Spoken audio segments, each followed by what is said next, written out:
Hello and welcome to the podcast We Are Selling. My name's Lee Woodward, the author of the Complete Salesperson course. Today's program is brought to you by Realtair. Joining us at the Complete Leader 2024 is going to be Mr. Scott Wilson as he takes us through a very important topic. The topic is called warming up the data. And a lot of you have listened to me speak about the importance of that technique. But what if we did it pure digital using AI with live real estate examples? Well, he joins me in the studio now to share what he's speaking at Leader. Mr. Scott Wilson, welcome in. Afternoon, Lee. How are you? Very, very well. We both happen to be in Newcastle at the same time. Yeah. You're from Melbourne. I'm from the Central Coast. Just a bit of background, because you was so excited that you're going to be at Leader this year. But for our leaders that don't know you, because you are from out of real estate, working in real estate, give us your background. Yeah, so I'm actually originally from Newcastle and a Novocastrian that's moved away and spent time all over Australia and around the world. Essentially, I run now two companies that we touch on. One is Wilson AI, so it's an artificial intelligence business. So we build machine learning and AI and we help companies apply that. One of the products we have is a real estate app where we actually help agents prospect using machine learning to help them find hot leads, and we can talk about that a little bit later.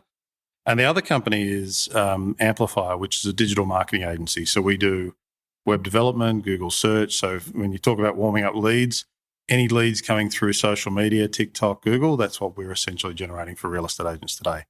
And some of our, if you look at that side of our business, I've got property developers right through to independent real estate agents where we're building websites or we're doing their full prospecting for them. So we're helping them prospect digitally.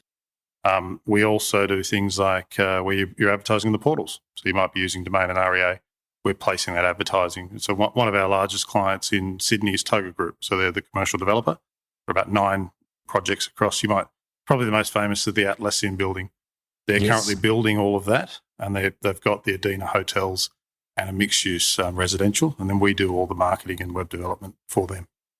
Pretty amazing and very good at Leader. Like we've had people speak about AI, but they're not helping the real estate industry. You are. But prior to doing what you do now, what was your claim to fame to learn this gig? Yeah, look, I started my career in retail, so I went through working at Woolies and consumer goods, but actually prior to starting 2 companies, I was the CEO and managing director for iSelect. So you might be familiar with Mr. iSelect or the comparison service. And essentially, if you look at the business model, it was like a supermarket for complex financial products. So we'd help consumers choose the right product at the right price. All of that was driven by marketing to attract, at a huge scale. So I'm talking a marketing budget of about $70 million. 40 of that was spent in digital. So we were one of the top 10 advertisers with Google. And the other part of the business was really then AI to enable our sales team. So we had 800 from mortgage brokers, life insurance brokers, so qualified financial advisors on the phones. And the challenge for you in a digital environment is how do I build the same levels of trust that many of your listeners would be used to in a physical environment? How do I do that digitally, or how do I do that when I'm on the phone with someone? So we were using machine learning models and AI to help do that. So we were matching in real time the right salesperson to speak to the right customer who would be more likely to get in rapport and convert the sale. So exactly the same stuff that you're trying to do at an agency in a physical environment, you can use AI to do that. Because one of the things that you see across the world now is there's been an explosion of data. Challenge is, how do I leverage that? How do I actually use that data to help me drive better business outcomes?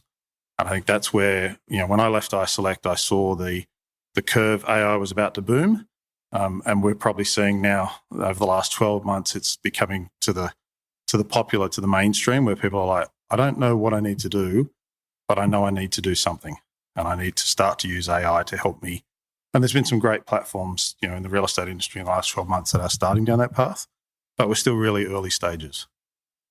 So really with iSelect, you were warming up the data there, which Absolutely. gives the sales professional with the real voice and words on the phone a fighting chance that it's not freezing cold, that there is a connection to what the conversation will be. Yeah, and I always think of it in a physical environment. I think, sometimes when you talk about digital, I've heard many real estate agents, the web leads are no good. They're not as good as my personal connection ones. Sometimes it's just we haven't qualified them or we haven't targeted them well enough. We're not segmenting our databases or our CRMs well enough. And you might put, it's just like door knocking. I can do it randomly, or can I do it with some intelligence? Can I do precision? And I think that's what, when you look at a scale, we were sort of forced at Isolate because we had 800 sales reps. We were doing about 2 million conversations a year. I had 9 million unique visitors coming to our website, and we had to figure out how to serve that customer really well and convert the sale. We're a sales business. Every day we had to convert a lead, bring a lead in, convert it, and make that sale.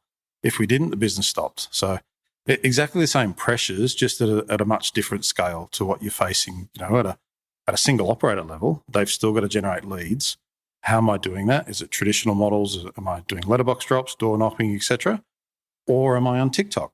One of the fastest growing, you see a lot of agents now who are engaging with clients. They're using TikTok to do their prospecting. And, where's the audience?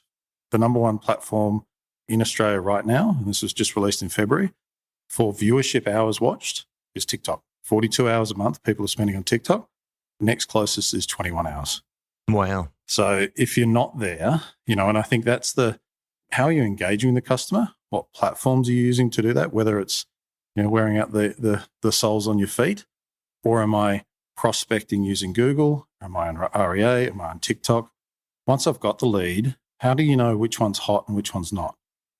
Because the buyer cycle, generally people are seeing 11, 12 properties before they actually start doing their inspections. They start doing their open homes. They're in that early phase of research. What used to happen, that used to be physical. Now, that's all done digitally in the privacy of their home on a mobile device.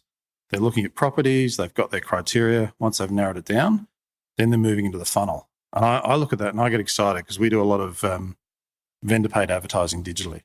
And so there's techniques to be able to set a campaign up 4 weeks before an auction, use social media channels to create large awareness and reach, and I'm talking 80,000 to 300,000 people. You'd never get that in an open home, but we can do that digitally now. And then it's like, great, now I know I've gone out to a big audience. These 1,000 or 1,500 have actually visited our property on our website, and we can track that digitally. So it's the equivalent of having an open home with their number. Now I can contact them. Now I can start to prospect them and keep narrowing down until I find the 2, 3, 5, 10 buyers out of that list. And that then spills into appraisals. So there's some modern techniques using digital channels that can really help agents find leads, whether it's appraisals or buyers, that it's just an evolution from where we were physically. It's the same principles apply. It's just done in a digital world in a slightly different fashion, which also can be confronting. That can be challenging if you're not comfortable in those platforms, for example. Yeah, or you don't know what you don't know. Yeah. But you're right, the sequence hasn't changed of attract, engage, commit. Absolutely. That's just real estate 101 now.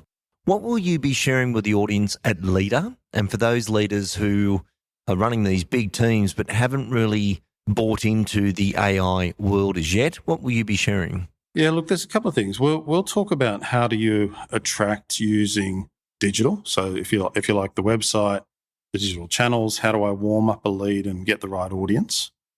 But also talking about how you can use AI or machine learning in a real estate practice. So I'll give you an example. We work with Love Property. I know you've interviewed some of the Love team here on the show previously. And they talk about they've got a lead engine. They're very, very good at generating leads. We're behind them doing the digital work. So we do a lot of the work around Google for them in search, driving 80 to 100 leads a month. Then on my other side, my other business in AI, we've got essentially a prospecting tool. So we did a piece of work with one of the large real estate groups a few years ago. And we noticed one of the data platforms had a feature that was allowing one real estate agent per postcode, so they were limiting it, to prospect when a listing was aged. So it was outside of the exclusive arrangement. They would let you go and find those and target them. Now, if you look at why that happens, it's usually because the winning listing agent has bought the listing, they've overpriced, We've gone through either a sale or an auction, hasn't sold. We're now at a point where the vendor is, they're back to proper market expectations of what their property's worth, and they're ready to sell. So we're using AI in that case, and this is the Real Leads 365, where they can prospect those leads. So they can actually segment their service area, and they can identify as houses, 3-bedroom, 4-bedroom, which ones are 30, 60, 90, 120 days on the market, and then go and knock on the door or contact the vendor and say, listen, you've got an issue. The biggest issue is when you think about the day job for an agent, 40% of their day is wasted downtime. There's admin, there's follow-up, there's chasing calls, there's booking media. And any agency, there's a huge amount of that waste. And I think what you're seeing now is tools like ChatGPT, so the large language models that are coming onto the market. You can do a first draft of an email, or you might run I'm going to do a letterbox drop, but I want to get the right wording for it. I want to target my message. So you can now use them as an assistant to help you fine-tune an email campaign, a letterbox drop message, a tailored listing, or use it for copywriting. To actually do, how do I enhance the copy to increase conversion? And I think there's a lot of agents that haven't explored how do I get efficient and be more effective using some of these AI tools that are available in the market. And that's some of the stuff that we're now working through with our clients to say, how do we help you unlock that waste that sits in the business, give you back another 2 days a week so you can go and talk to clients and do more prospecting. I think that's the benefit of AI that hasn't been realised yet. Where do you think it's going to go, Scott? Frightening question to an AI person. Yeah, how long's a piece of string? I was just at the University of Newcastle talking to their CIO, and my comment to him was, we're about 1% through the journey. All right, so what's happened in the last 12 months has been phenomenal, and the capability of AI. And I think AI up until the last 12 months has been behind the scenes. And so what I mean by that is everyone's used Google, you're happy to use Netflix, you've jumped in an Uber. They are all AI enabled. So Facebook, to give you that feed, there's about 10,000 algorithms that sit behind that little feed on your iPhone that's pushing the news and social media to you. So we're already consumers of AI, but it's the first time we haven't been almost front and center.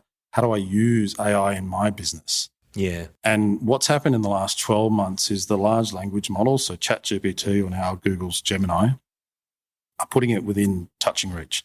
So you can use it, you can play around with it, you can upload your data, you can put a prospecting list in and get it to craft an email based on a certain persona or language that you want to include and your own brand tone of voice.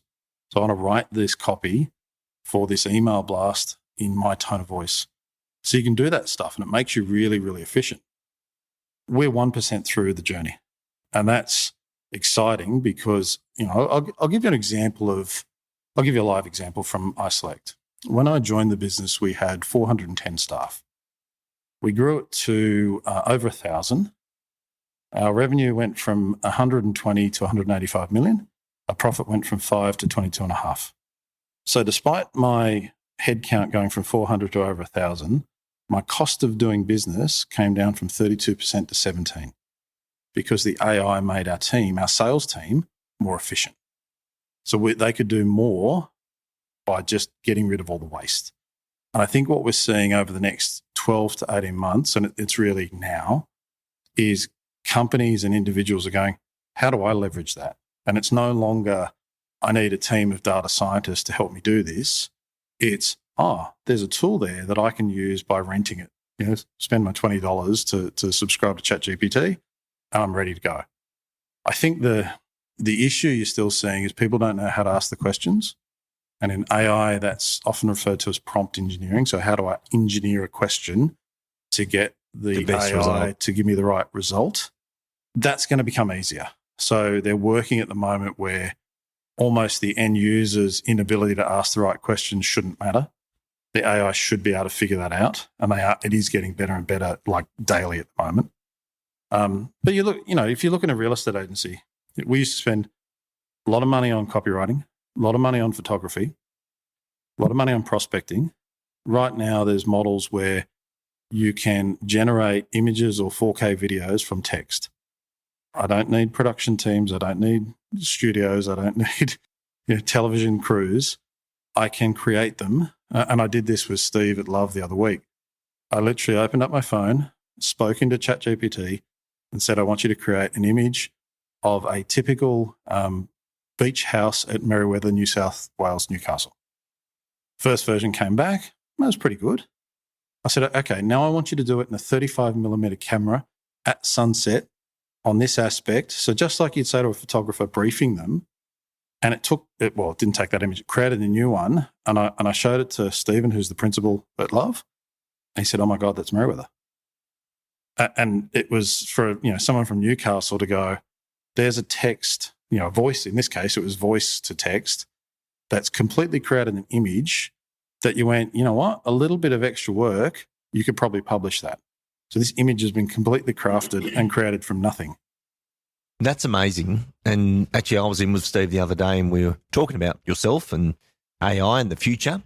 And interesting enough, there's another great use there that I'd like to validate with you, because otherwise I could just be speculating. Yep. But you look at all the LMSs. So myself, I've got this massive library of thousands of audios and interviews.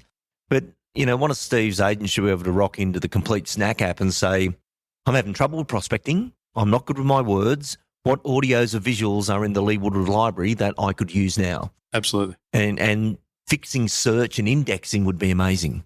I think we can even take it a step further nowadays. You could have the Lee Woodward chatbot that does it in your style, tone of voice and mannerisms. So you train the chatbots. Say we put in all of your reference materials, we get transcripts from the podcast, we put that up into the LMM. You can literally have LeeBot where it's like you're in the room. So you do a training course, and what you're really talking about is how do I embed the learning? I've got a problem. I remember Lee spoke about that, but I actually can't quite remember in the textbook where that was. I just ask a question and you can reference it and it can literally pull up the extract of a PDF document and go, it's in module here. So we're doing one at the moment with a client where we took it's in the electrical space, so for electricians. And we took an Australian standard, we loaded that up, and we're asking it questions. Now, they're written by lawyers and you need to get them right. So the information needs to be correct. We pumped 17 complex questions at it, 15 it returned straight away. And it was really interesting. It took language that was written by a lawyer and put it into a tradie natural language. So it was like spoken English. So all of a sudden, tradies are like, oh, I actually now understand what that code that I'm meant to sign off, and I might have studied back at TAFE, but that was 10, 15 years ago and it's been updated 5 times since then. I get what they're actually talking about now. And often there's this disconnect. So you even think about buyers. Am I speaking in the right language for the buyer? Am I talking to the seller in the way that they want to be spoken to? Is it aspirational? Am I pitching my documents in the right way? You can have this sort of stuff upload all the documents and analyze it. Tell me how could I improve it? Give me tips to improve conversion or engagement or open rates on my emails. So language models are really, really good at being able to analyze language and help you figure out how do I connect with someone. And it's an interesting way to think about how can you use AI? How can I start to use it as Microsoft calls their co-pilot? It's almost like having an assistant on your shoulder every time. Why wouldn't I ask the assistant to do the first draft of this email? And if I can get that, I might not do the final draft. They will another year or two, and you won't have to write the email. There's an announcement overnight, or speculation overnight, I should say, that Apple and Google are in talks to put their version of ChatGPT, Gemini, into iPhones, embedded. I did hear that. That will make the adoption exponentially increase. You'll see it happen really quickly. So does that mean the incredible Chat GPT, if we just entered the race, run out of fuel, as a bigger enabler is already there? No, I don't think so. But, often the question I get is, okay, I go to all this effort. What do I get at the end of it? Right? And that's usually the reason I'm busy. I'm busy trying to get buyers and sellers, and I'm running my business. I just don't have time. I went to a session the other week with Microsoft, and they had their global vice president, chief commercial officer out. He runs all of the service centers. So anytime you have a problem with a Microsoft product, it ends up to one of his 70,000 people. They deployed there so that it's almost, think about it, in running any business, our processes build up over time, and we do all of these processes, often humans, and we have CRMs, etc., that help us manage that. But there's always a process with people and data that moves somewhere. He's now deployed their Copilot across all of those service processes. In the first 3 months, they cut 100 million out, and they've budgeted to cut 500 million US out of a $4 billion budget. Wow. By using, so there's a real example where they're using their own product. So I think we're only at the start. And the reason I say we're only at the start, all the language models have been trained on the public internet. So anything on the internet, they've read. Any documents, libraries, books they could get their hands on, literally the large language models have read. But when you think about the world's information, you think about a real estate agent, CRM, all the data that sits inside a CRM, it's not publicly available. It is to the agent, it is to the office. Most of the world's data is held behind corporate firewalls. And we're now seeing, so ChatGPT has 92% of all Fortune 500 companies are using that language model within their business. Think about all that data they're now learning. So we haven't seen the real benefit yet.